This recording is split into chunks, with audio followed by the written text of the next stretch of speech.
Synchronicity University has an incredible jam-packed March season coming up. And for a very limited time, you can choose your tuition rate, 5-week courses with me. I'm finally back after 2 years away, and Zamboni Funk and Celeste Brooks. You add to this an incredible speaker series, which includes superstar astrologer Maurice Fernandez. Well, you can see here that there's so much to look forward to and even more. Choose your tuition rate on now at synchronicityuniversity.com. Links are in the description below. Hello, fabulous friends, fans, and superstars. Welcome to your horoscope for the week of February 11, 2024. I am your astrologer, Nadiya Shah. Thank you for being here. It is a remarkable astrological week. Without a doubt, big moves happening in the sky now. Always just a very special time. And I would even go so far as to say this is a massive time. If you are one of the people who's been waiting to feel what Pluto in Aquarius, or at least chapter 2 of Pluto in Aquarius that we recently began, is meant to be for you as part of your unique journey, this week should make things abundantly clear. Now, if you think back, chapter 1 took place from the second part of March into the middle of June of 2023. And so that was chapter 1. That was a little bit of a taste, but the sky was different, or at least the supporting sky was different back then. The difference with a week like this, and considering that it was just a couple of weeks ago that we had Pluto moving back into the sign of Aquarius, is that this week we have key conjunctions taking place. And this makes the experience of Pluto in Aquarius that much more real, that much more visceral, that much more physical, if you will, something that we feel within, but it also feels like it's coming forward from within us. On Tuesday, Mars moves into the sign of Aquarius, and then on Wednesday, on Valentine's Day, is going to meet Pluto in the sky. If ever there was an energy that said things could get very intense very quickly, this really would be it. Now, by things, of course, because it's Valentine's Day, that might be romantic experiences, or at least attraction, physical experiences. Very possible now. There is the love component here. I'll talk about that in just a little bit because Venus gets into the mix as well. But the fact that this conjunction is exact on Valentine's Day does suggest that as we culturally, and much of the world, not all of the world, it's a celebration of love and sweetness and gratitude for having the partners in your life, the love in your life that you have. But then here come two very powerful symbols of truth and raw emotion coming right to the surface, and they are meeting in an air sign in Aquarius. The fact that these two are getting together here means that our minds and our thoughts and our interactions with others are going to be part of what evokes this very strong emotion that we can feel deep within. When I say visceral, it's like saying physical, what we feel on that physical level, like butterflies in the stomach, and they say, fire through the veins even. We say energies of intensity aren't just about our focus. They're also about states of energetic being that we find ourselves in. And those states can show up for us very quickly now. And so there's another layer of consideration here that I thought was interesting, and that is that Mars is the ancient ruling planet of Scorpio. It is Pluto that is the modern ruling planet of Scorpio. Scorpio, as an archetype, represents being willing to see the truth, the nitty-gritty, the things that other people want to deny are even there, and to turn it over, to be willing to see it for what it actually is, and still, having seen the worst, find beauty, find love, find wisdom, even find a sense of peace, even if it's hard. But through understanding, we can get there. These two getting together is always a turning point moment. And we can feel what it is that the turning point must be for us now. we can feel what it is within us that must change. If it is that our intellect hasn't served us so well in terms of what we know and what we understand and what we believe is right, it's the physical experience of knowing that makes things that much more clear. Now, there's another layer of understanding here. In addition to this, it is these two planets that are getting together in an air sign. It's fixed air, though. So air, of course, has to do with intellect and mind, symbolically speaking. And that tends to be at the forefront for all the air signs out there, Aquarius, Gemini, and Libra. However, there's only going to be one fixed sign in air, just like there's only one fixed sign per element. And the fixed signs land in the middle of a season. So they hold a season and they represent energy that's that much more concentrated and, yes, even has a focus to it as well. And so we have this sense of energy that is holding strong, that by its nature is physical, and yet it is in a sign that has to do with mind. In fact, pure intellect is covered here. And what that suggests to me is obsessive, compulsive thoughts, ideas that could, on the one hand, be revolutionary and deeply penetrating and deeply revealing, but also could be very manipulative, considering that this is the sign of the collective. And that's something that we are, as a collective, going to need to be diligent about right now. That there can really be a sense of mass manipulation going on. Now, what that looks like depends on the viewpoint that you're starting with, because sometimes manipulation seen by one is actually an affirmation of another. And so it's going to be up to us to decipher what is going on and where our own biases are playing into a given moment and how we're interpreting it. But this is something we have to be mindful of. And that, of course, also includes our own individual journeys as well. What is it that we're believing is so big, is so large, is affecting the masses, but really it's about us. It's about how information, developments are speaking to where it is we are in our own minds.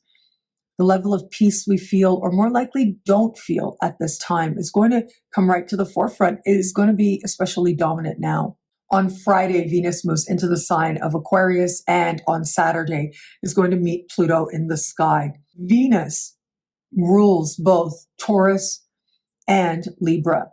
And so you can see that these are the physical representations in the sky for anybody of these signs. If you have a sun, moon, or rising sign, in some way, that planet that's connected to that sign is representing you and your journey, whether it's a solar journey to self, to center, to your own light, your own uniqueness, your own identity, whether it's a journey towards understanding your priorities and your identity, which is what the rising sign speaks to, or whether it's a journey towards understanding what it is that's going to bring you peace and make you happy. If you have sun, moon, or rising in any of these four signs, which is a huge percentage of people out there, this energy is going to speak to you that much more thoroughly, that much more profoundly. Remember, Pluto is a deeply transformative energy. It has to do with allowing what needs to close to do so that something regenerated and reborn can be that much more vibrant, that much more alive. Kim Rogers Gallagher, years ago, I remember reading one of her books, and in it she described Pluto transits like a forest fire, where it looks awful, it's painful, and it may be creating a lot of pain in the moment.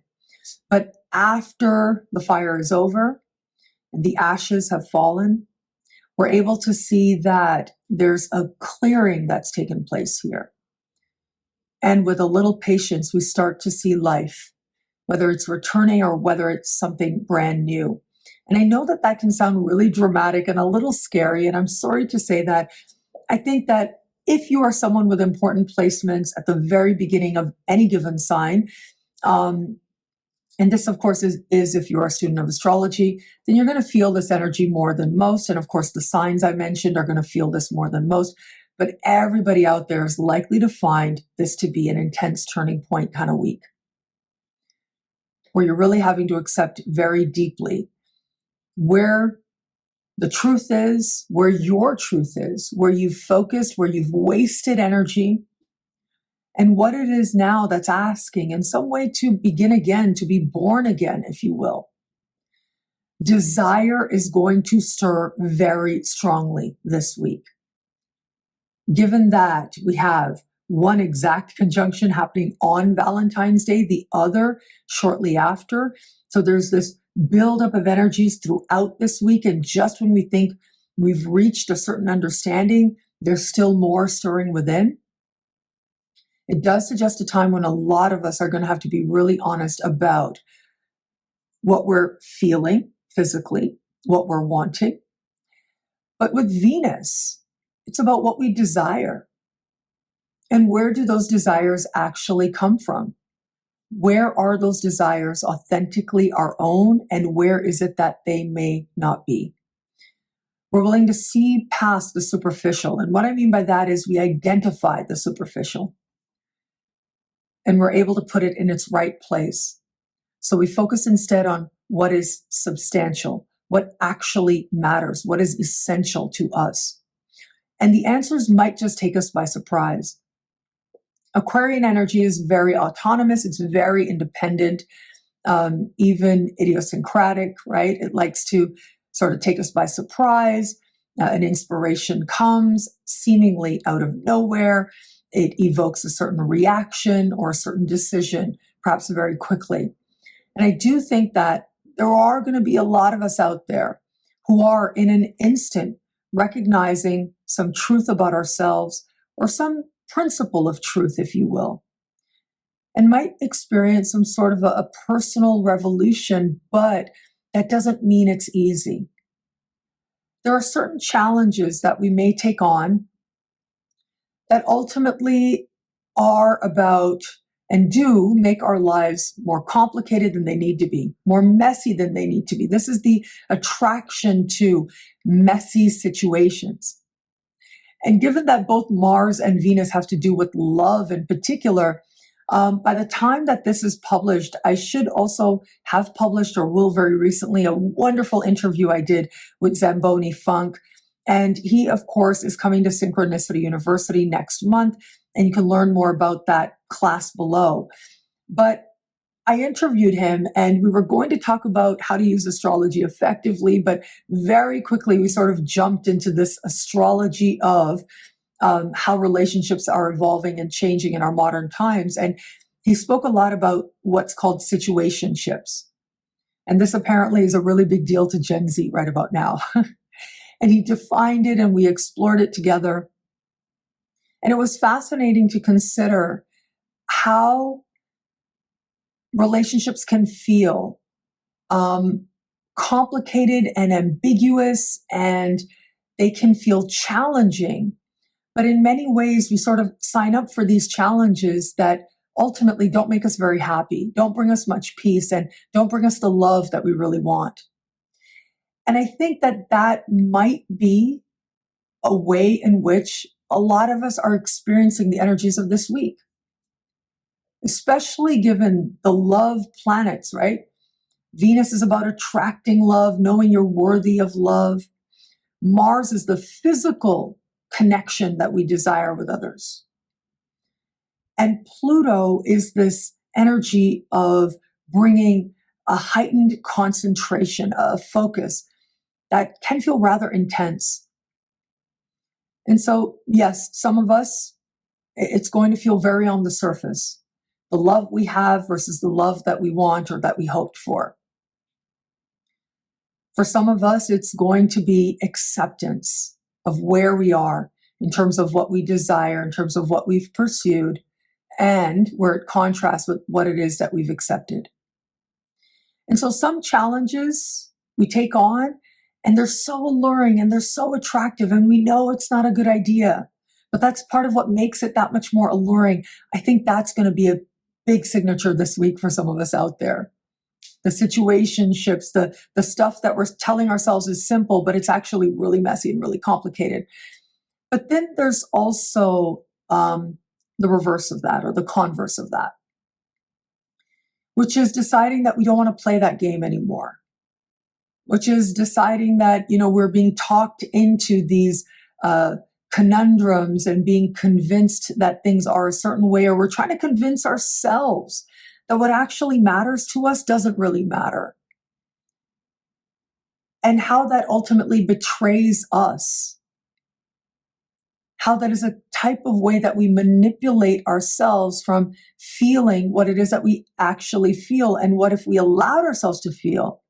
We could learn from, we can grow through and transcend, so that our decisions are made a lot more consciously, with greater self-honesty and greater observation as well along the way. And so, yes, we may see that situationship stuff show up. I think there's going to be lots of love bombing situations kind of coming into focus with energy like this. If you think about it, and interestingly, Venus, of course, is love, as I mentioned.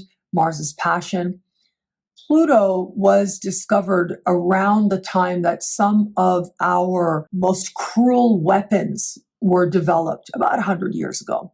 And in that way, Pluto encapsulated an energy that, if not consciously directed, if not elevated, can actually be very cruel.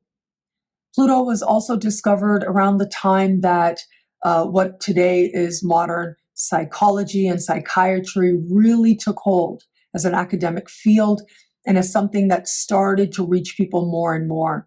Earlier today, I was speaking to Katherine O'Connell. She is one of our upcoming speakers for the March 2024 speaker series. I loved getting to know her as part of her upcoming work with Synchronicity University. You could learn more about all of that below, of course, in the description. She's going to be doing a talk on dreams, being medicine, and dreams and astrology, and how to work with your astrology to really bring forward the power of your dreams, and how that can be part of spiritual healing over the course of this lifetime. And Katherine was telling me that she knows someone who actually was a client / patient of Carl Jung. This person died very recently at 105, but had psychoanalysis with Carl Jung way back in the day. And so it's not that long ago that Freud and Jung were doing their thing. Freud is considered sort of the godfather of psychology and psychiatry today, even though some would argue that many of his ideas have been debunked or have been built on so much that his original ideas really no longer are nearly as relevant as they once were. And of course, there's lots of criticisms of him personally and some of the choices he made in his life. Having said all that, Freud, he kind of basically, and I know this is being very simplistic, but he thought that everything that was wrong with us, a lot of it, if not all of it, really just came down to our parents. We hate our parents. We're angry at our parents. If it is that you're willing to look at what you really feel for your parents and just, sort of acknowledge it and get it out of you by acknowledging it, life could get a whole lot better. You have to sort of reconcile with this anger or resentment or hate that you feel. Now, again, of course, that's so overly simplistic today. We can see it for what it is. But consider that it is in this context in which Pluto is discovered. And consider that there are many of us out there for whom that pain of that first, most important relationship is what is our work to work through in this lifetime. And it's the work that we don't want to do. It's the most painful work that we're going to undertake. If we really are going to transcend pain and become more authentically ourselves, because that's really the point of all of this. That's the whole point of self-knowledge. I think about Carl Jung's ideas of individuation, where it's essentially this idea of bringing the unconscious and the shadow to light and integrating it into the conscious mind, so that from there, you're able to live more whole. You're able to know why you make the choices you do, why you feel the way you do, so you can choose consciously what it is you truly want, instead of the shadow and the pain and the hurt that you're too afraid to look at. That part of you don't want to acknowledge is there, that is actually responsible for creating your whole life. And maybe it's created a life that you think should be better. What is it that we want to be better? Well, ultimately, we want to be at peace with ourselves and our choices and our lives. The only way we're going to get there is to look at those things that have been unconscious, but have been part of creating the life that we have today. So that at least we're able to acknowledge what power we have and accept the power that we don't have and move forward from there. So this idea of wholeness and integration and individuation is ultimately the great privilege of becoming yourself in this lifetime. And what is that going to look like for you? What is it that needs to be faced? What is it that needs to be transcended? I think a lot of us are going to find all that reality, that truth, that work comes right to the surface now. Make no mistake, this is intense energy we have playing out here.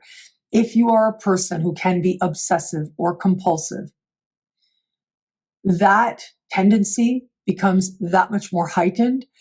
But it's almost like maybe it needs to, so you can finally see it and admit it to yourself, that this is what you've been doing, this is what you've become. So you can choose differently. Now, circling back to what I mentioned earlier about making things more complex than they need to be. And I mentioned that there are challenges that we take on and we see that, we're making choices here that can get really messy really quickly. But we find it so alluring that we go to it anyways. But there's also challenges that we see them for what they are. We see that they could be good for us to take on. We see that we're going to learn about ourselves, that we're going to challenge ourselves in ways that not comfortable and yet are going to help us to become something more than we were before. And we choose to take those on. There is a huge difference, though, a huge difference. One choice leads to a greater feeling of inner chaos. And where it is that we've used inner chaos to distract ourselves from a deeper, more primordial, more relevant pain. Well, chaos can look like a wonderful escape from that. But the other is a pathway towards peace. It's a pathway towards understanding the courage to be yourself in this lifetime. The courage is something that has to be summoned. But by doing the work, it leads to the privilege of being yourself, you, authentically you, in this lifetime. I'm going to share a clip here of Matthew Hussey. And Matthew Hussey is a relationship and dating expert, one of the biggest in the world right now. He's got about 3 million subscribers on YouTube, about 3 million on TikTok as well. His advice is very much rooted in, I would say, love and wisdom. Those are the words I would use to describe it, of course. It's self-love, it's self-respect, and bringing that to relationship and what that would look like and how that changes relationships when you approach them from that place of self-love and self-respect. It is a revolutionary thing to really understand. Anyways, he recently shared this clip, and I thought this was so perfect for Venus conjunct Pluto. And so I want to share his clip, but I don't know if the copyright gods are going to come down on me if I do that.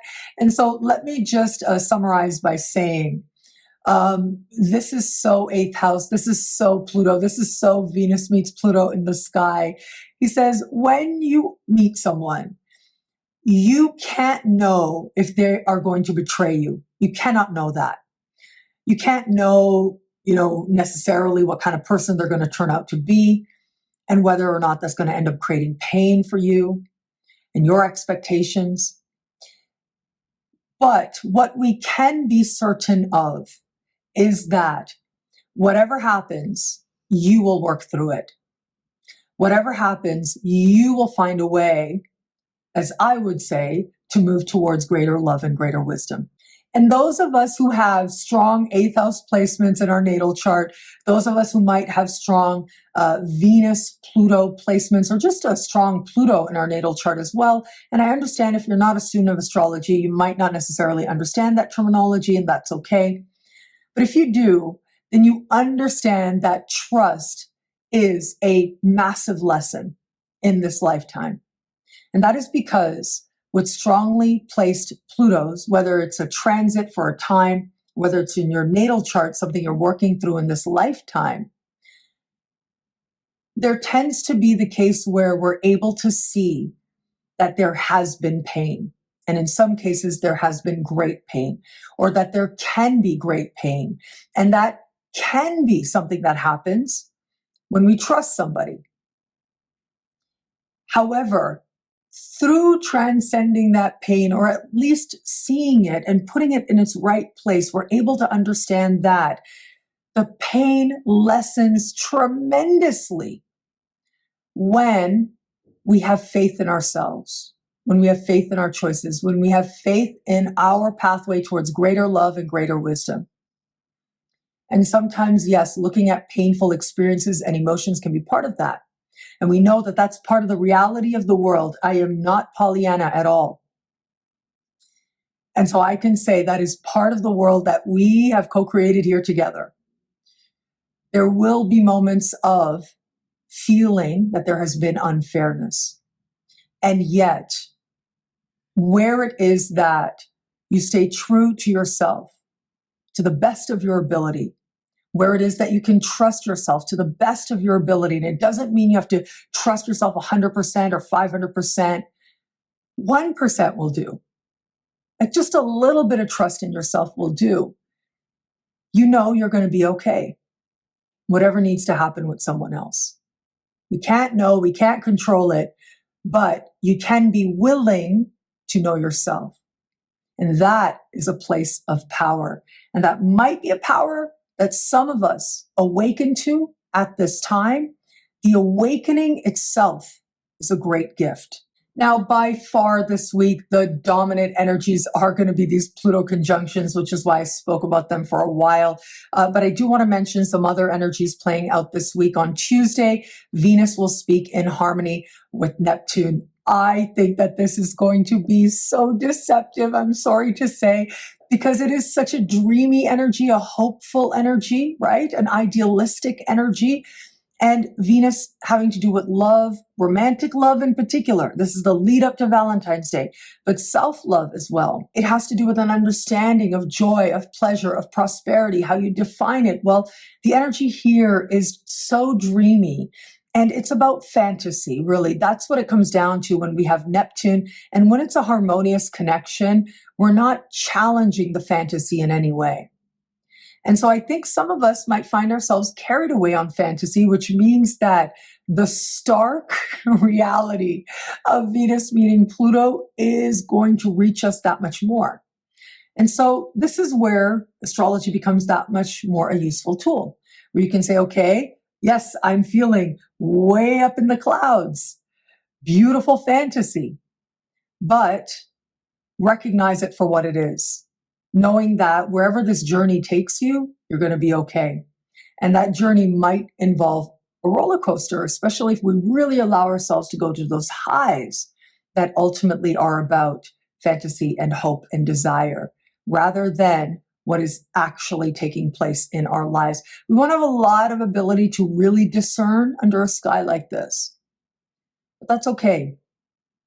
It's about allowing yourself to trust your journey that is going to make whatever happens worth the pathway. The other important energy to be aware of is with Mercury. We actually ended last week with Mercury square Jupiter, and that's what we are entering this week with. It's kind of braggadocious, you could say.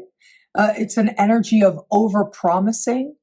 It's an energy that is optimistic, but something within you knows maybe you really shouldn't be. It's an energy of overdoing it, especially in terms of what we're thinking about, how much we're thinking about it, in terms of how we're communicating, in terms of what we're saying to each other. But we are going to end the week with Mercury square Uranus. That is a surprise, a shock a minute kind of energy that we're going to have playing out. And that energy can be jolting. Whereas the energy at the beginning of the week could be getting sort of lost in gossip and possibility and kind of hearing what we want. It is Mercury square Uranus that sort of shakes us out of a rut, if you will. It sort of says, no, you were gossiping, here you're being called on it. It's saying, you believed that thing, you wanted to hear what you wanted to hear. No, this is what this person has actually been saying to you all along. You've been saying something and you kind of believed it and you kind of didn't. Well, here are the consequences of that, of not being clear and of not allowing yourself to really sit with an understanding of what your truth might be and how you're going to express that for whatever reason you didn't do that. These might be parts of the consideration now. On a level of the collective, Aquarian energy here, right, with Mercury. And as I said, we have to be mindful, especially with Mars conjunct Pluto, of like sort of a mass manipulation or playing out sort of people's emotions being provoked in some way. I think that some of that is going to feel that much more heightened because of Mercury square Jupiter at the beginning of the week. But that energy at the end of the week, though uncomfortable, is going to be a break in the illusion. It's going to be an invitation to be much more honest with ourselves, or at least to consider another perspective, how things might actually be. And whether that plays out in the collective, which Mercury often does because it's what we're talking about collectively, but it's also our individual journeys as well in communication and thought processes. And so in our own lives, we may find ourselves having a breakthrough of seeing something very differently, and though uncomfortable, still represents truth and a pathway towards meaningful change. There is another energy I want to be sure to mention, although I'll be diving into it much more deeply next week. And this is the North Node meeting Chiron in the sky.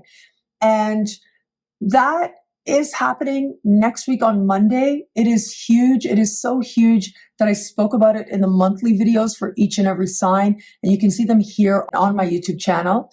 Now, having said that, the last time this conjunction took place was 2009. So you can see that it's not a frequent occurrence necessarily when the North Node meets Chiron, but it is always an important moment, without a doubt. It is a breakthrough. It is a forward movement that moves us towards greater healing.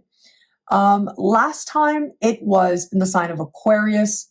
This is where we saw conversations around healthcare and availability of healthcare to the masses start to take off more and more.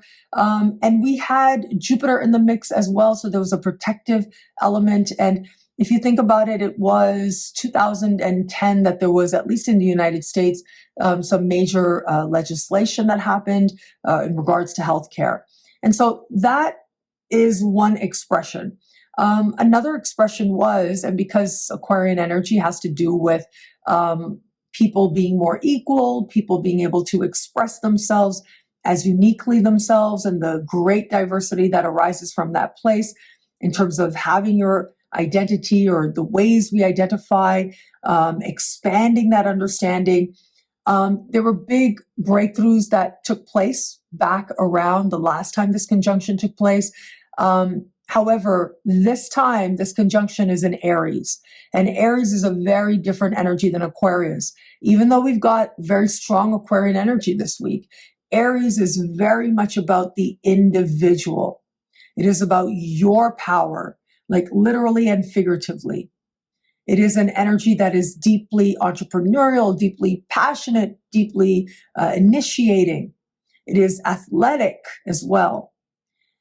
And so I wanted to mention this now. Again, we're going to dive into it a lot deeper next week because this is so huge and the energy is so rare. About once every 15 years or so is when these two get together. And so it is right now, though, during the buildup, that the vulnerability is going to stir for us in our own lives. Because Aries is such a self-oriented energy versus Aquarius being about everybody, it's that much more important to pay attention to your own individual journey at this time. Who are you really? What are the first ways in which you identify? Who do you know yourself to be? What matters to you most and first, but also what is it that you really want to do? What is your personal truth? What do you want to initiate? What new chapters are stirring within you, are being inspired to come forward? I think a lot of that is going to stir at this moment. So stay open to the possibilities. It's really exciting, and it is exciting times that we're living in. With the roller coaster that this week might feel like, it really is next week that presents this huge karmic breakthrough, progress and healing, whether you need that on the level of physical healing, of soul healing, of spiritual healing, and other types of healings that are out there as well, in terms of beliefs, in terms of an understanding of your own place, your own power, your own purpose. The keys to that understanding are going to begin to stir as we move through this week, and we'll have those breakthroughs right around the corner. What I love about this week for us, there's so much here. It is a valuable and meaningful astrological moment. Look, it's got to be those conjunctions of Pluto. It is a huge astrological week. If you have been waiting to really know what this chapter 2 of Pluto in Aquarius is meant to be for you, Venus and Mars are going to make it real, are going to make it personal. Consider as well that this chapter 2 is going to take us right into September. In September, we're going to have a few weeks of Pluto stepping back into Capricorn, and then in November, moving back into Aquarius for a nice long 20-year stay. That's going to be chapter 3. That's going to be the main event. We had a bit of a preview last year. We're getting a more extended preview now. But that doesn't mean that what's happening now is going to be what's going to happen for 20 years at all. What's happening now is its own unique journey, but it can be informed by and improved by what took place for you last year, over the spring months. And it can also be a real learning opportunity so that you get to decide how you want to engage this Plutonian energy that's going to be hanging around for a long while. Once we get to the end of the year, that 20-year transit starts, and we will be in Pluto in Aquarius that much more fully. And yes, that's going to change things for the collective. I have spoken about that so extensively on this channel, the Decade Ahead video, the Age of Aquarius video. I'll try to put some of those links below, but you can find them on my channel. And so, yes, that's a huge energy for the collective, but as part of your own individual journey as well. What is that going to mean for you? This is where it shows up. Power, purpose, focus, determination, resilience is going to stir strongly. We're going to realize just how powerful our desires and our hearts really are. And from there, we get to make choices as to what journeys are worth taking and what really are not. It's part of understanding our own truth and our energy. It is valuable. Who are we going to give it to? How are we going to share it? How are we going to make sure that that energy of love and wisdom and personal power and sweetness and light, that we make sure we shine it on ourselves as well? That distinction may very well show up now, and it can be a game changer. Well, thank you so much for watching. What do you love about this week? Let me know in the comments below. I love reading you guys. And to prove it to you, here's some of my most recent favorite comments. Thank you to everybody who likes, who comments, who subscribes, who shares, who thumbs up. All of it means so much. I'm so grateful for you. Thank you. And of course, if you want to know how all this wonderful stuff this week speaks to you in your sign, log on to NadiyaShahSuperstars.com, where you get expanded, exclusive video scopes for each and every sign for as low as just $3 a month. Would choose your membership rate. Higher tiers get you things like all access passes to Synchronicity University events, consultations with me, and so much more. All of this in the Superstar space at NadiyaShahSuperstars.com. Links are in the description below. Synchronicity University has some incredible programs coming up this March. You can learn a whole lot about them at synchronicityuniversity.com. And of course, you have just a couple weeks left to choose your tuition rate, as low as just $5 a class with our world famous choose your tuition rate at Synchronicity University. And all those links are below. Sign up now. We've got incredible teachers coming up. I am coming back to Synchronicity University with a 5-week course called Outer Planet Transits, looking at times of change, fate, and pain. Like I said, I am not Pollyanna. I have some strong 8th house energies, strong Pluto energies in my chart. I am willing to go there, and I know that not all of life can feel easy, but there are opportunities there. Sometimes outer planet transits can be really empowering and easy, times that feel that much more life-changing and uplifting. But sometimes that journey towards change and being uplifted actually happens through experiences that might be painful. But we need to transcend them so that on the other side, we can find a much better set of circumstances in some way. So we're going to be looking at Uranus, Neptune, and Pluto. We're going to be looking at transits of these planets to personal planets and outer planet to outer planet transits as well. I will be sharing brand new material here. So I've taught about these planets before, and you can now get some of these classes as add-ons for as low as just $5 a class when it is that you go to sign up for this current course offering. But this is brand new material. So new mythologies, new interpretations and understandings. We're going on a different journey here. New celebrity charts to consider. I won't be using any of the celebrity charts I've used before. I know those of you who've taken classes with me for a while, you've seen a lot of Jay-Z, you've seen a lot of Beyonce. Who else? You've seen a lot of Daddy Yankee and Nicky Jam. I'll be honest about that too. So yeah, there are certain celebrities we've looked at a lot. We're going to put them to the side for a minute and look at some new people. So new material all around. It's going to be a wonderful adventure. My very first time sharing this material with anybody on YouTube, at Synchronicity University, or anywhere else. So I hope that you will join me as low as just $5 a class at synchronicityuniversity.com. Learn more and sign up now. Links are in the description below. And Zamboni Funk is coming to Synchronicity University. I mentioned him earlier. He is so charismatic. He is so brilliant. And I'm so proud of all the strides that he's made within astrology over these last few years that I've known him. And it's about time that he's ready for his own course at Synchronicity University. He's taught individual classes before, and you can get those add-ons as well. But having said that, this course is about using astrology effectively. And as I mentioned earlier in the interview I did with him, we didn't actually end up talking too much about using astrology effectively because we got into this whole other dynamic and level talking about relationships and situationships and Pluto and Aquarius and so much more. So that is a fascinating conversation. It should be up right around the time that this video is up. So I hope that you enjoy that and check that out.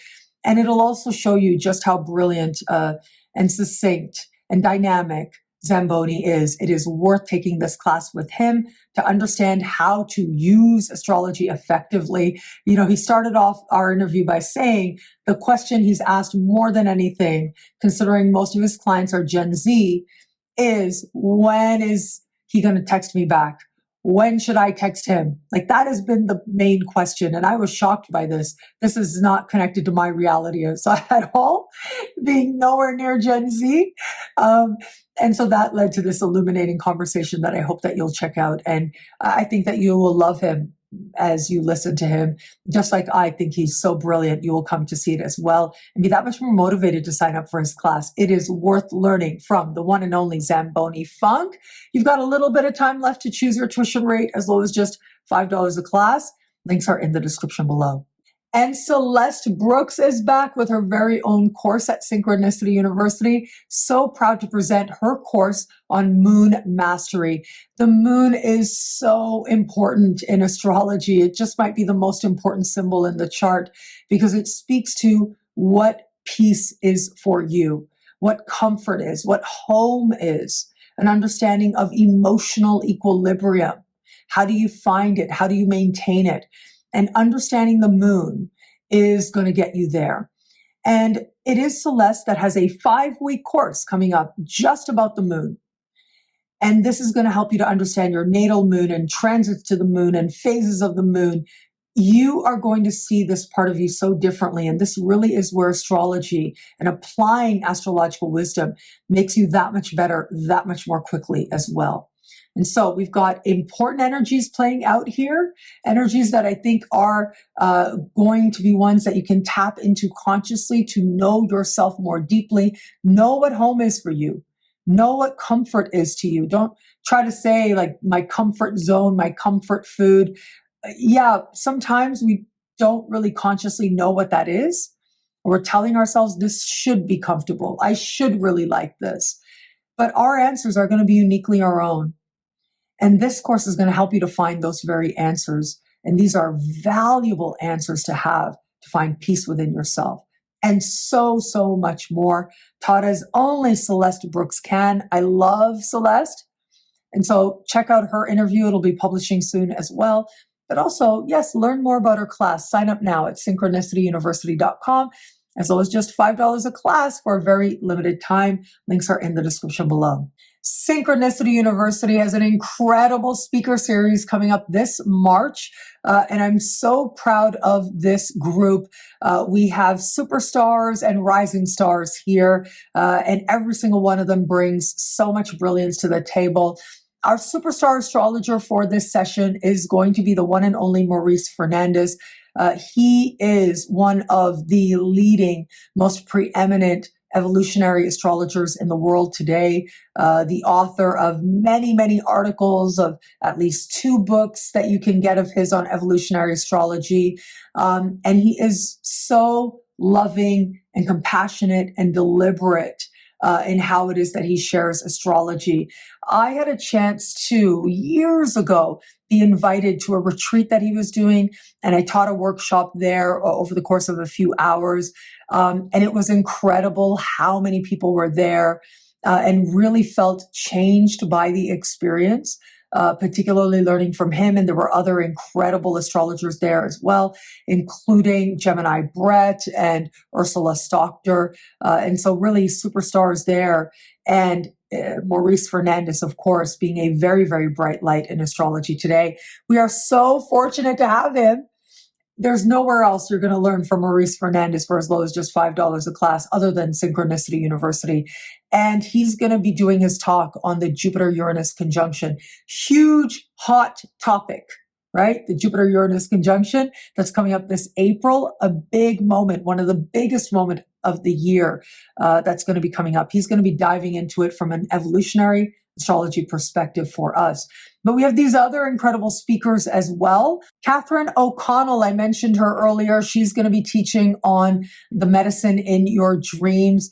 I loved meeting her. I loved getting to know her. I can't wait to share her interview with you. I think you're really going to enjoy it as much as I did. And she connects it to astrology, but it is about understanding how incorporating dreams and astrology together really help you to create a life that moves you towards spiritual healing that much more, self-knowledge, self-awareness, becoming more conscious of yourself and who you really are, and moving your life in a positive direction, and how dreams and astrology connect to help you in that way. We are going to have my friend Fernando Guimares. Now, Fernando is someone that I have known for many years. He's been active in the astrology community, as I have been as well, volunteer efforts as well.